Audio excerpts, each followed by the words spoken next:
On me demande souvent des références de micro pour du vocal, alors aujourd'hui je vais te montrer que ça sert à rien d'investir dans un micro super cher pour juste parler à tes potes sur Discord. Enfin, oui et non. Ça dépend d'un tas de critères et dans ce cas bien précis, le choix du microphone est loin d'être le critère le plus important. Salut, moi c'est Skyarnacléa, c'est marqué sur mon bonnet.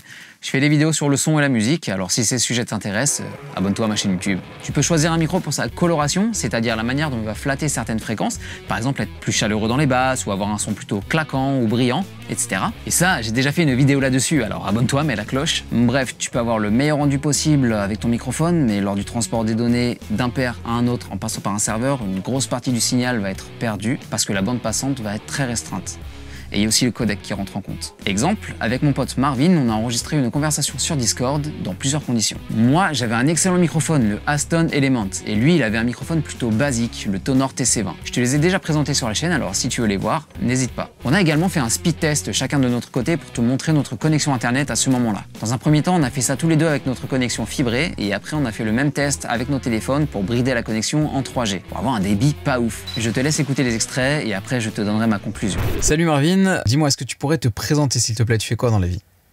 Du coup, moi je suis cadreur indépendant. Je filme plein de choses pour YouTube, des caméras cachées, tout ça, et pour des conférences, des clips, tout ça. Je bosse de temps en temps avec toi. Très bien, dis-moi, est-ce que tu peux me dire quel est ton micro s'il te plaît?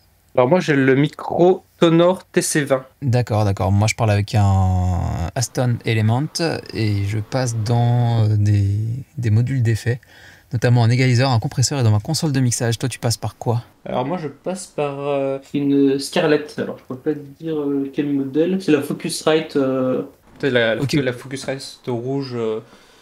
Alors, je connais pas le modèle, mais ouais. Marvin, cette fois-ci, on a switché la connexion internet. On est passé sur de la 3G, donc une connexion bien merdique. On a on a toujours le même matériel, hein, toujours le même micro, toujours la même install. Tu confirmes?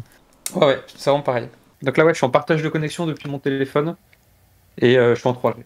Ok, bah pareil, même install. Est-ce que tu peux faire un speed test, s'il te plaît? J'en lance un aussi de mon côté. Allô? Tu m'entends? Ouais, moi je t'entends. Ouais, non, moi j'ai la connexion qui est merdée.